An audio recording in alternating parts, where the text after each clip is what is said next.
Simon Told Helen wins a half length. Zach Manelli second. Welcome to Greyhound Gossip. Peaky Blinders start cheering for Tommy Shelby wins the WA Sprint Championship final. Featuring Peter O'Neill and Leia Ernest. Mozza moves up to Mermaid Manelli. Fab's Gem 3 deep. Here comes Fab's Gem. Hard Style Rico by 5 lengths to Simon Told Helen. Third Tommy Shelby. This segment is dedicated to the discussion and promotion of greyhound racing.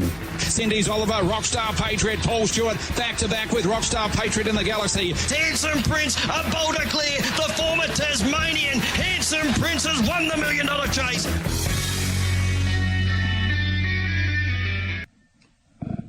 And very good morning, everyone, and welcome along to Greyhound Gossip on this Monday morning. Big weekend of greyhound racing over the weekend, which covered off the heats of the WA Derby and some exciting chasing that happened on Saturday night at Cannington. The box draw has taken place for the Group 2 Britain's Formal Wear WA Derby. West on Odie's come up with box number 1, and with Tab Touch currently at $10, Kenya Kraken, who showed speed from out wide, at $4 from box 2. Custard Manelli at $8. Crumble Manelli, currently the $2.10 favourite from box number 4, the winner of the Sandgroper. My Time is in box 5, $13.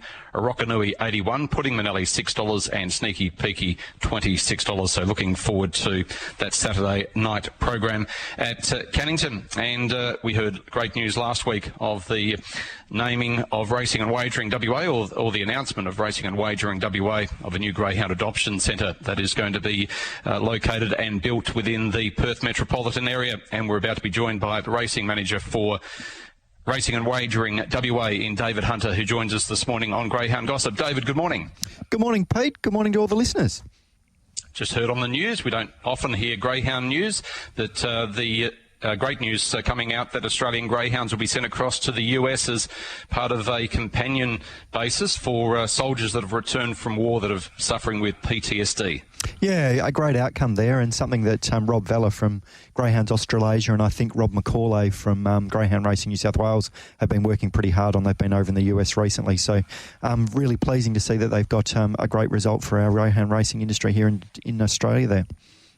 They make great companions, don't they? And that's what we're talking about this morning as greyhounds as pets. We have one at Racing and Wagering WA in our offices that walks around, can come and sit with you. And we've seen it work in schools and in nursing homes and different places where, you know, sometimes children at schools that might be a little bit stressed in the classroom, they go up to the front office and the greyhound's sitting there with them, and they can sit with that greyhound, and just the two of them together, it just seems to ease the tension amongst the person that is suffering.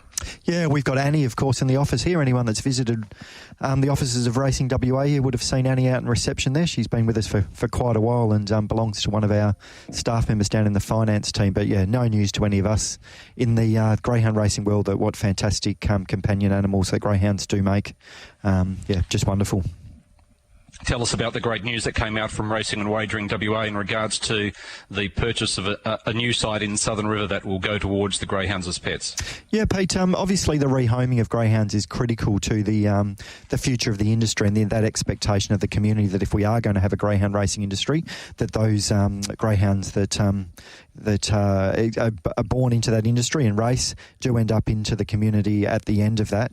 And to that end, we've been operating from the Furley Road property for several years with limited capacity. We've purchased another property recently at Cann Road that's being used for some overflow, but we've had a really good look in the last few months at where we see the rehoming facility going here in WA, and what we've decided to do is purchase a new property on Madison Road, about 2.5 acres or 10,000 square metres, and what we're going to do is build a brand new greyhound racing adoption facility from scratch down there. So rather than take an existing facility, make changes, tart it up and get it ready for our uses, we've actually purchased a site where we're going to level it and start again and have the best greyhound racing, the best greyhound adoption facility in Australia out there on Madison Road.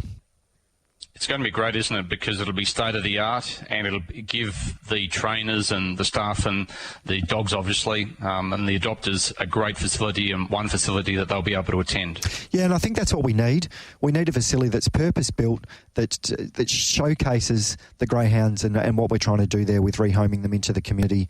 The other properties have served us well and they've done the job, but rather than it appear like we're rehoming greyhounds out of an old house at the front that's been converted, we'd much rather have a facility that's absolutely built for us and presents to the community exactly the way we want it to. And that facility will have a capacity of around about 100 kennels there, with room to make that bigger into the future if required. So we've gone for quite a large site, so it future-proofs this program going into the future.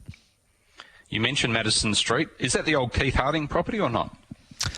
To be honest, I don't know, Pete. That name down that way. Yeah, it's up towards the end of Madison Street there. I'm not sure who the previous owners were. There were.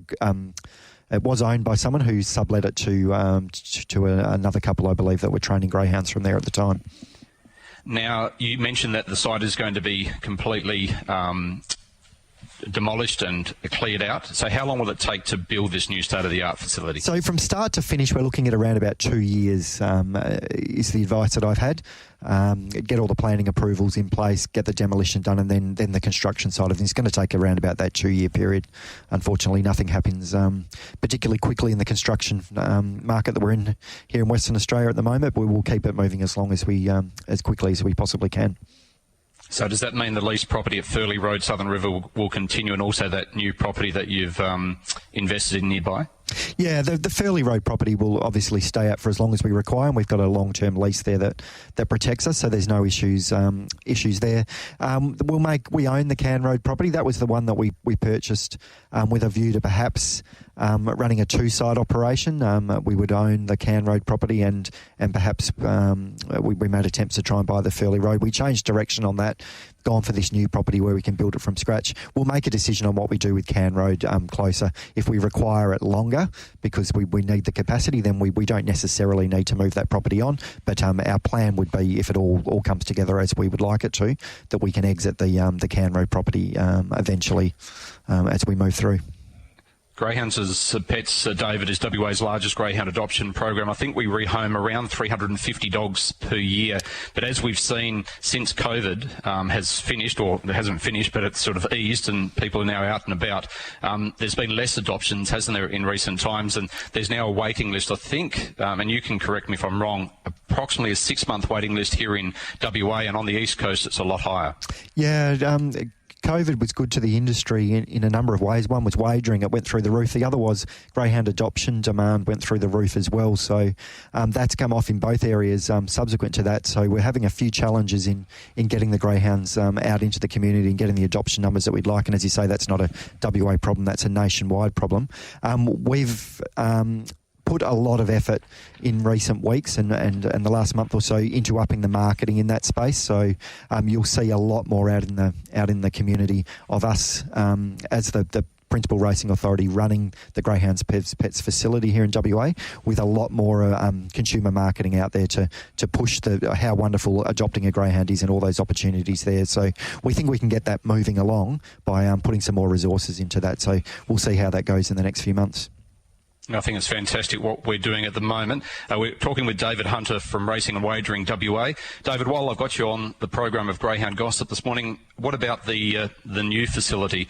It was approached and sort of discussed, or maybe 6 months ago, that we're looking at purchasing a new property down in the Peel region. How's that progressing? Yeah, so RAWA has acquired a property down on the outskirts of Pinjarra that we believe would be suitable for a greyhound racing facility. The focus initially being a straight track, something that we don't have here in WA and that we need to have, and that our counterparts in the east have already delivered in a lot of cases. So we're working through a project definition plan for that at the moment.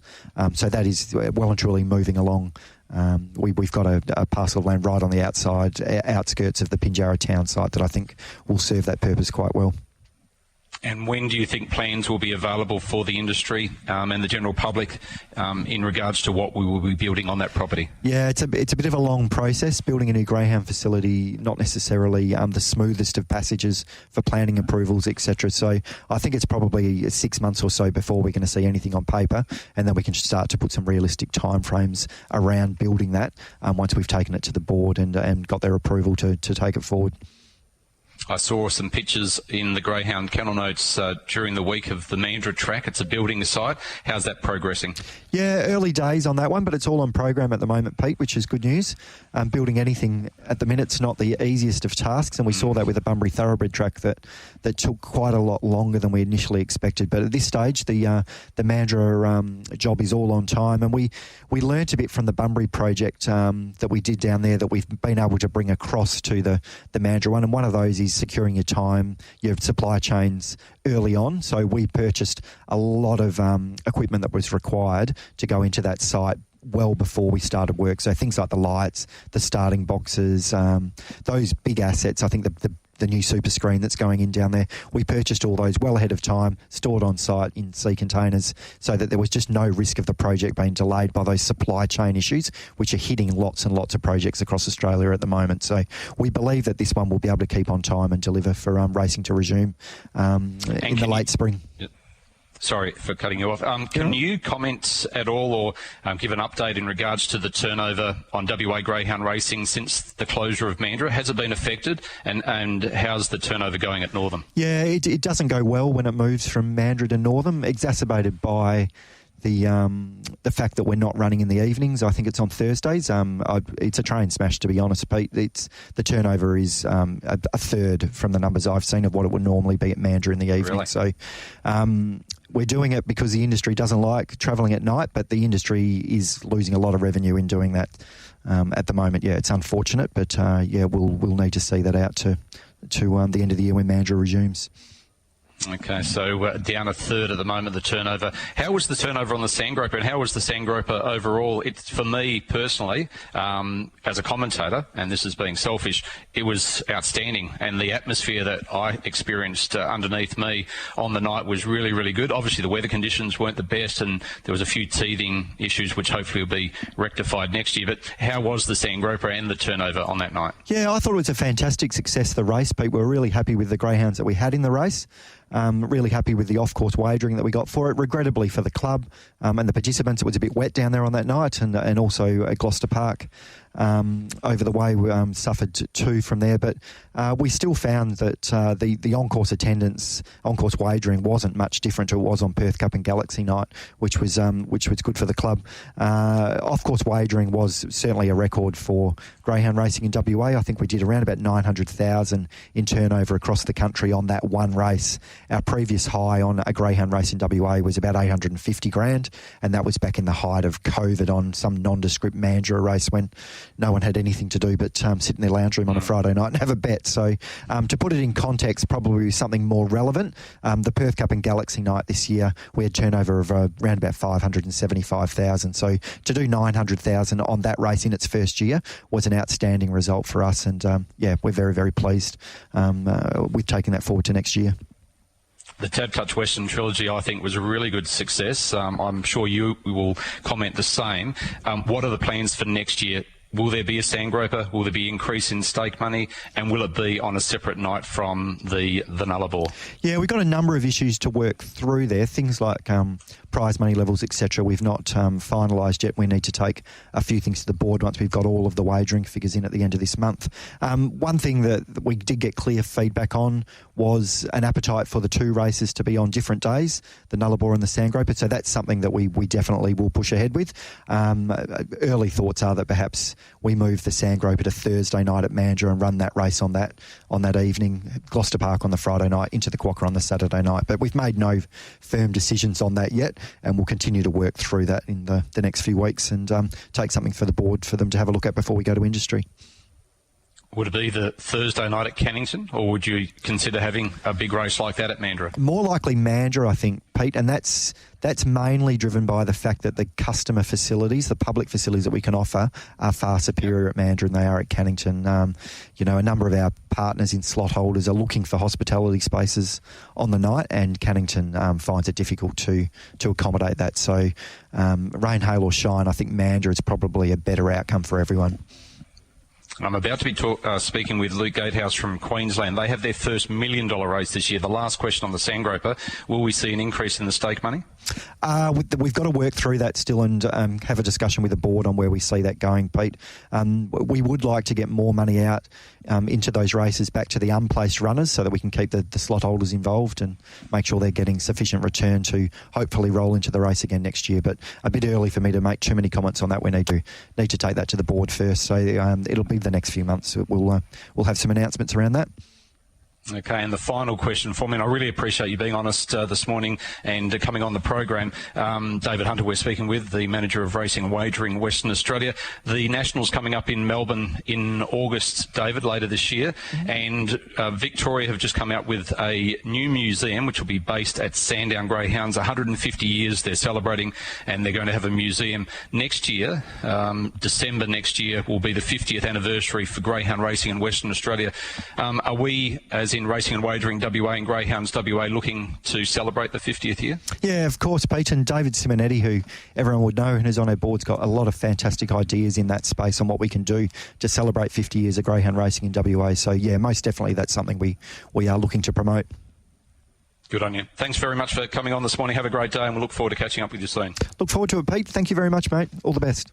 David Hunter joining us from Racing and Wagering WA, and some big news there in regards to the new Greyhounds as Pets program, which will be opening in facility that will be opening in 2025. Big news, of course, coming in that greyhounds will be sent across to America to help the soldiers with PTSD as well. And that would be good news for our next special guest, Luke Gatehouse, who joins us from Greyhound Racing Queensland. Luke, good morning. Some big news coming out. We heard on our news this morning that quite a few greyhounds as pets or greyhounds will be heading across to America to help those soldiers that as companions. Yeah, it's a great initiative on both sides for the ex-service people and also the greyhounds. And as you know, we've had a lot of movement over the last few years in the rehoming space in Australia. But there comes a time with the volume of dogs that we've got that we need to look at other options. So I applaud Greyhounds Australasia and their chair Rob Vella for taking that initiative.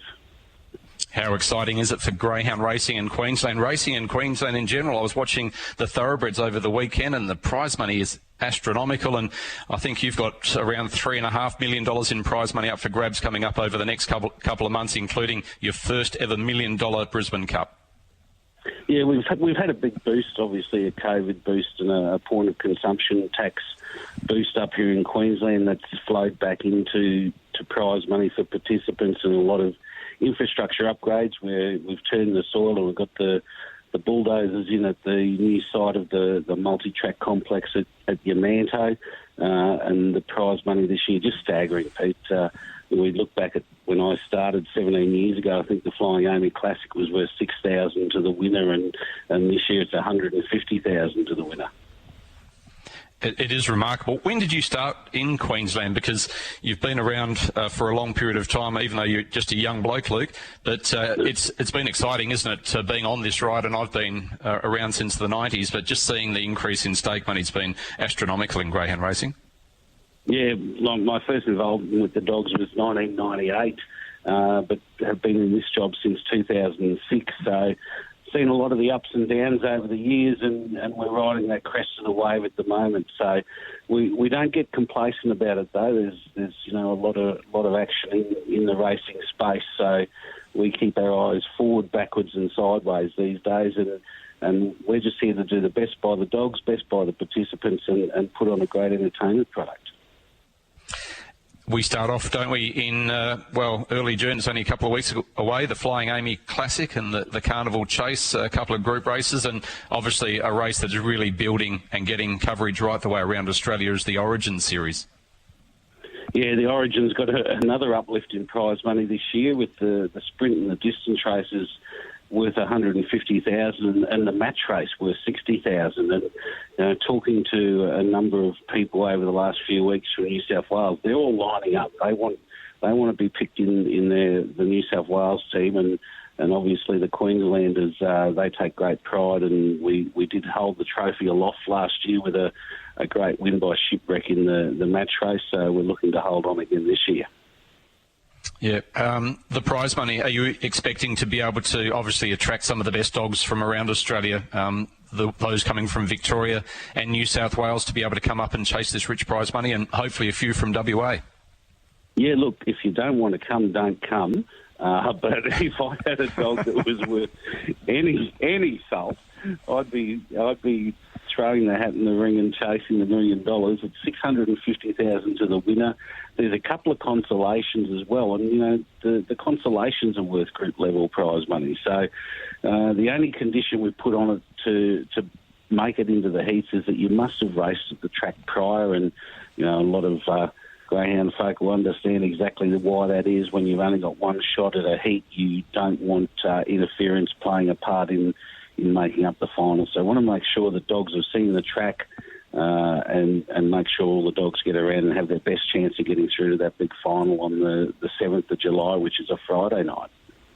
Yeah, it's going to be outstanding. Love to be able to get up there. I actually saw some pictures last night watching some show with Sharon, my partner, and it showed Brisbane lit up at night on the river. I've never been to Brisbane, and it is a beautiful city. So another reason why you could go up to Queensland, not just to chase the prize money. How's the new track facilities going with the new facilities that you're having built? Yeah, so the bulldozers are in. We saw a few pictures in the steering committee meeting I was in last week, and there'll be something going out publicly hopefully in the next week or so. But things are taking shape. There's a lot of earthworks, preliminary earthworks that had to be done on the site to get it to construction stage. So Racing Queensland are hopefully going out to tender in the next month or so, and then construction will begin in earnest after that. But all signs are positive for us completing the project late 2024. So talking about Brisbane, and I spoke about the Nationals with David Hunter just before you come on. I'm not sure if you heard the conversation. Yep. The Nationals in Melbourne this year, we haven't seen them in Brisbane for a little while. Has that been because of the tracks, and are we expecting to head back to Queensland in the next few years? Yeah, it was due to COVID. So we hosted, I think it was 2017, so we would have been due this year or next year, but we're on the rotation for 2025 because we did have a couple of years of interruption with COVID, so everyone sort of slipped back a bit. So Melbourne this year, Adelaide 2024, and at the new wonderful track at Yamanto in 2025. Yeah, it's exciting, isn't it? The Nationals looking forward to getting across to Melbourne this year. It'll be held by the Meadows, but Sandown have along with Greyhound Racing Victoria, and it'll include the Meadows, have been able to come up with the idea of a museum, which will be named after the great Neil Brown, held at being positioned at Sandown Greyhounds, and they've got a lot of room there with their facilities, and it's great, isn't it, to be able to cover the history of greyhound racing, because the new people that come into the sport, they hear about the Fernando Bales and the wow, she's fast, but there's so much history in Australian greyhound racing, and especially in Victorian greyhound racing. Yeah, and I think it was a great tribute to Brownie to name the museum after him, because amongst greyhound folk, he is one of the fonts of all history. We've got one up here, Bob Lambert, who's on my board, who's very similar, but Brownie just knows everything in terms of the history space. And I was talking to him on Friday, and I said it was probably a good thing that they called it the Neil Brown Museum and they didn't have to call it the Neil Brown Memorial Museum. So it's good that, while he's still here with us and sprightly I think he's just turned 70, I might be sort of letting the cat out of the bag anyway. So, yeah, great honour for Brownie and a great initiative by GRV.